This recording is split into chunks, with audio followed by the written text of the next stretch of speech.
प्रथम वर्ष विज्ञान के सभी विद्यार्थियों का उनकी रसायन विज्ञान की फिजिकल केमिस्ट्री की कक्षा में स्वागत है। आज हम इसके अंतर्गत पायस या इमल्शन के बारे में अध्ययन करेंगे। पायस वास्तव में दो अमिश्रणीय द्रवों का कोलाइड तंत्र होता है। जैसे दूध एक पायस है जिसमें विद्यमान वसा जल में परिक्षिप्त रहती है। कॉड मछली का लिवर ऑयल या कॉड लिवर ऑयल भी एक पायस है जिसमें जल के कण परिक्षिप्त अवस्था में तथा तेल परिक्षेपण माध्यम के रूप में होता है। साधारणतः इसमें एक द्रव जल होता है तथा दूसरा इसमें अघुलनशील वसीय पदार्थ होता है। पायस में परिक्षिप्त कणों का आकार सॉल के कणों से बड़ा होता है। पायस या इमल्शन हेट्रोजीनियस सिस्टम होता है which is formed by two immiscible liquids, यानी दो अमिश्रणीय द्रवों के द्वारा ये बना हुआ एक हेट्रोजीनियस सिस्टम होता है। इनका पार्टिकल साइज 0.1 से 1 माइक्रोन के मध्य होता है। ये दोनों अमिश्रणीय द्रव एक दूसरे के ऊपर बूंदों के रूप में होते हैं। तो जो हेट्रोजीनियस सिस्टम में जो डिस्पर्स्ड फेज है वो डिस्पर्सन मीडियम के अंदर ड्रॉपलेट के रूप में होती है। पायस या इमल्शन को स्टेबलाइज करने के लिए या स्थायी बनाने के लिए पृष्ठ सक्रिय वाहक या पायसीकारक पदार्थ मिलाए जाते हैं जिससे कोलाइड स्थायी हो जाता है। तो ये जो परिक्षिप्त अवस्था में जब छोटे छोटे ड्रॉपलेट्स बनते हैं उनके चारों तरफ एक प्रोटेक्टेड लेयर या रक्षक आवरण बना देते हैं जिससे दो बूंदें आपस में मिल कर के वापस बड़ी बूंद नहीं बना पाती और इस कारण से जो इमल्शन है वो स्थायी होता है। तो इस तरह से इमल्शन किससे स्थायी होता है? पायसीकारक पदार्थ से, या पायसीकारक पदार्थ को हम पृष्ठ सक्रिय वाहक का नाम भी देते हैं। अब हम बात करते हैं पायस या इमल्शन के टाइप्स। तो पायस और इमल्शन के टाइप्स जैसा कि आपको स्क्रीन पर दिखाई दे रहा है, हमने दो भागों में बांटे हैं।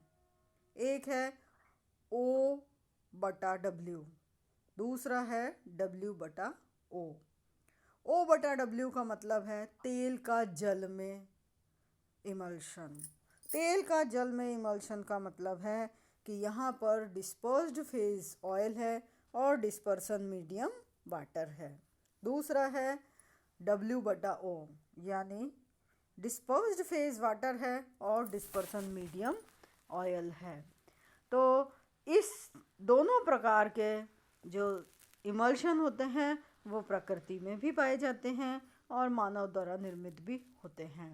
जैसे oil in water. Oil in water इस प्रकार के पायस में तेल परिक्षिप्त अवस्था में है तथा जल परिक्षेपण माध्यम है। इसके उदाहरण हैं दूध है, वैनिशिंग क्रीम या लोपी क्रीम आदि। इन्हें जलीय पायस भी कहते हैं। दूसरा है जल का तेल में पायस।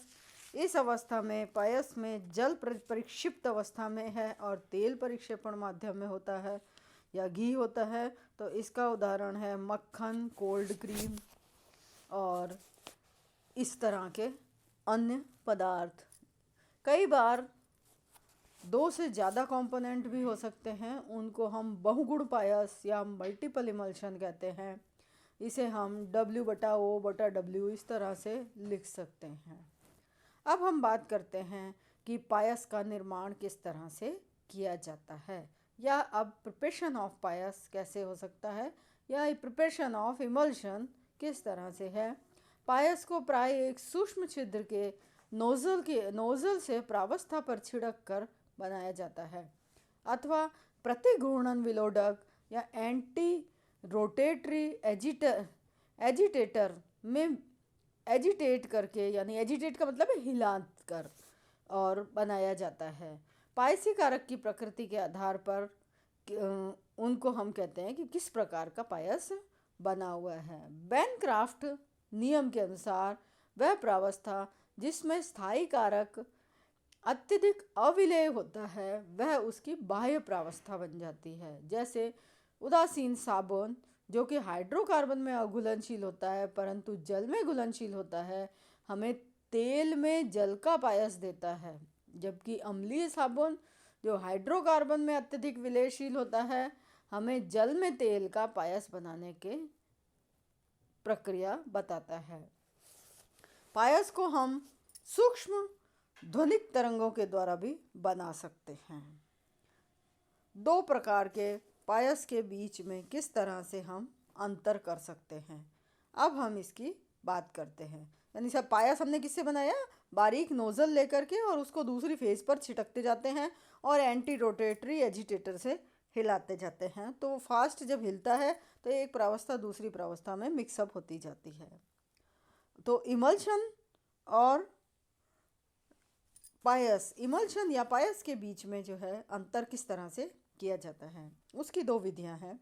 एक है डाई सॉल्युबिलिटी मेथड और दूसरी है कंडक्टिविटी मेथड।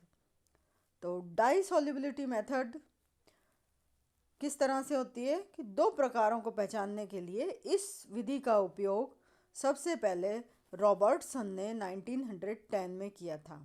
इस विधि में परीक्षण हेतु पायस में तेल में घुलनशील किसी रंजक की थोड़ी सी मात्रा मिला दी जाती है।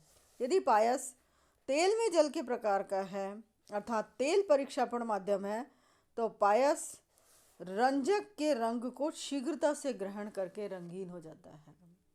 यानी क्यों? क्योंकि जो डाइज होती हैं वो ऑर्गेनिक सब्सटेंस है और ऑयल भी ऑर्गेनिक सब्सटेंस है, इसलिए तेजी से वो कलर्ड हो जाएगा। परंतु यदि जल जो है परिक्षेपण माध्यम है तो जो डाई है वो इमल्शन के ऊपर कम कलर दिखाती है या कलरलेस रहता है वो, तो उससे पता चल जाता है कि ये इसमें जो डिस्पर्सन मीडियम है वो जल है। दूसरी विधि है कंडक्टिविटी मेथड या चालकता विधि। चालकता विधि में इस परीक्षण के इसमें परीक्षण जो पायस है या जो इमल्शन है उसकी इलेक्ट्रिकल कंडक्टिविटी नापी जाती है या वैद्युत चालकता नापी जाती है। तो यदि पायस में तेल का जल में पायस है यानी डिस्पर्सन मीडियम जल है तो उसकी कंडक्टिविटी ज़्यादा होगी और उसमें पर्याप्त मात्रा में कंडक्टिविटी होगी। परंतु यदि इमल्शन के अंदर जल का ऑयल में है यानी ऑयल की मात्रा ज़्यादा है तो उसकी कंडक्टिविटी का मान कम होगा। तो कंडक्टिविटी के मान से हम बता सकते हैं कि किस तरह का इमल्शन बना हुआ है। अब हम बात करते हैं पायसी कारक या स्थायी पायस बनाने के लिए जो तीसरा महत्वपूर्ण पदार्थ मिलाया जाता है जिसके द्वारा इन इमल्शन को स्टेबलाइज किया जाता है, उसके बारे में हम बात करते हैं। इसको हम इमल्सिफायर या पायसी कारक पदार्थ कहते हैं। इसका महत्वपूर्ण रोल होता है इमल्शन को स्थायी बनाने के लिए। दो अमिश्रणीय द्रवों को जब भी हम मिलाएंगे इमल्शन बन जाएगा, परंतु यदि ये इमल्शन जो है थोड़े समय पे रखा तो वो वापस अलग अलग हो जाते हैं। ये अत्यंत अस्थायी होता है। उच्च सांद्रता के स्थायी पायस प्राप्त करने के लिए थोड़ी मात्रा में अन्य पदार्थ मिलाने पड़ते हैं। कुछ महत्वपूर्ण इमल्सिफायर जो हैं वो हैं द्रवीय मूलकों से युक्त दीर्घ श्रृंखलाओं के यौगिक, यानी पोलराइज्ड जो रेडिकल्स हैं उनके बड़ी श्रृंखला के यौगिक, वो एक इमल्सिफायर की तरह से काम करते हैं। इसमें आते हैं sulphonic acid salt, sulphonic acid sulphates या विभिन्न प्रकार के साबुन। दूसरे प्रकार के इमल्सिफायर जो हैं वो हैं प्रोटीन, गोंद, जिलेटिन। तीसरे प्रकार के जो पदार्थ हैं वो होते हैं सॉल्युबल प्रोडक्ट्स जैसे आयोडीन, ये भी इमल्सिफायर की तरह से काम करता है। और एक और कई बार अविलेय चूर्ण भी इमल्सिफायर की तरह से काम करते हैं जैसे मिट्टी व काजल, ये भी इमल्सिफायर की तरह से काम करते हैं। तो इस तरह से विभिन्न प्रकार के इमल्सिफायर पाए जाते हैं जो कि इमल्शन को स्टेबलाइज रखने के काम में आते हैं। पायसी कारक के कार्य, अब हम बात करते हैं इमल्सिफायर के क्या क्या रोल हैं या इम्पोर्टेंट रोल ऑफ इमल्सिफायर। पायसी कारक दो प्रकार के कार्य करता है। पायसी कारक एक द्रव की तुलना में द्रव के चारों ओर एक सुरक्षात्मक कवच बना देता है, और ये सुरक्षात्मक फिल्म जिसमें ये कम घुलनशील होते हैं, इस प्रकार ये आने वाले दूसरे द्रव से उसकी सुरक्षा कर लेता है, और ये इमल्शन लंबे समय तक स्थायी रहता है। जैसे उदासीन साबुन जो जैतून के तेल की तुलना में जल में अधिक विलय होता है, तेल में जल का पायस है। अम्लीय साबुन जल की तुलना में तेल में अधिक घुलता है, तो ये जल में तेल का इमल्शन है।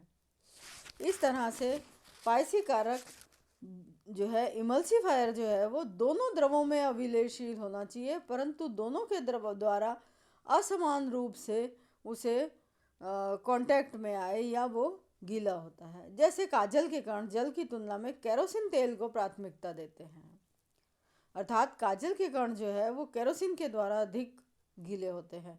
इस स्थिति में ठोस की सतह द्रव की सतह से अधिक संपर्क में आती है, और काजल के कण जल के केरोसिन तेल में इमल्शन को स्थायी कर देते हैं। तो इस तरह से जो पदार्थ जिसमें ज़्यादा सॉल्युबल होता है वो उसको ज़्यादा गीला करता है या वेट कर देता है, ये उसका सिद्धांत है, या उसके साथ ही वो अधिशोषित होता है। अब हम लेते हैं पायस की उपयोगिता के बारे में बात करते हैं, या इम्पोर्टेंस ऑफ इमल्शन।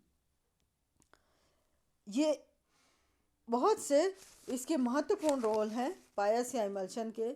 सबसे पहला है, विभिन्न दवाइयों तथा औषधियों के निर्माण में पायस का उपयोग होता है। विभिन्न दवाइयाँ और औषधियाँ जैसे कॉड लीवर ऑयल, अरंडी का तेल, पेट्रोलियम तेल, इन सभी का उपयोग दवाइयों को बनाने में किया जाता है। दूसरा इसका महत्वपूर्ण उपयोग है तेल तथा वसा के जो इमल्शन है उनका उपयोग टैनिन में यानी चमड़ा उद्योग में चमड़े को नए करने तथा जलरोधी बनाने में किया जाता है। अगला है तेल एवं वसा उद्योग, पेंट, वार्निश, सेल्यूलोज तथा कागज उद्योग में भी पायस या इमल्शन का उपयोग होता है।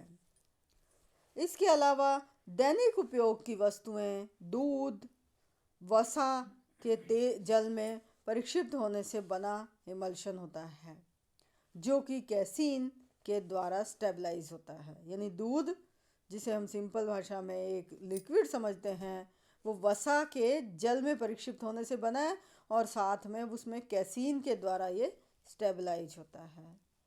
इसके अलावा मक्खन, कॉफ़ी, फल, जेली, ये सब जो है नेचर में पाए जाने वाले पायस या इमल्शन होते हैं। उद्योगों में कुछ पेड़ों के रस से प्राप्त लेटेक्स ऋणात्मक आवेशित रबड़ के कणों के जल में परिक्षिप्त इमल्शन होते हैं। जैसे लेटेक्स या रबड़ शीट जिसे हम कहते हैं, जो प्राप्त होता है वो ऋणावेशित रबड़ कणों का जल में इमल्शन है। इसके अलावा आप डेली यूज़ में जितने भी सौंदर्य प्रसाधन यूज़ करते हैं वो भी इमल्शन है। जैसे लोपी क्रीम या वैनिशिंग क्रीम, जिनमें कि ऑर्गेनिक मटेरियल कम मात्रा में है और जल ज़्यादा मात्रा में होता है। कोल्ड क्रीम के अंदर W/O होता है, यानी ऑयल ज़्यादा मात्रा में है और वाटर कम मात्रा में होता है। इसके अलावा केश क्रीम, लोशन क्रीम, जितनी भी मेडिकेटेड मलहम होती हैं वो सब क्या है, लेनोनिन है। ये सब क्या चीज़ें हैं, ये सब इमल्शन या पायस होते हैं। इसके अलावा विभिन्न प्रकार की, हम कहते हैं ट्यूब लगा लो, दवाई लगा लो, तो जो भी एंटीसेप्टिक ट्यूब्स वगैरह हैं वो सब वास्तव में इमल्शन होते हैं, और इन इमल्शन के जो है स्थायित्व स्टेबलाइज़र के द्वारा होता है। तो इस तरह से कहने में बहुत सरल चीज़ है, परंतु इमल्शन का हमारे जीवन में काफ़ी महत्वपूर्ण उपयोग है। धन्यवाद।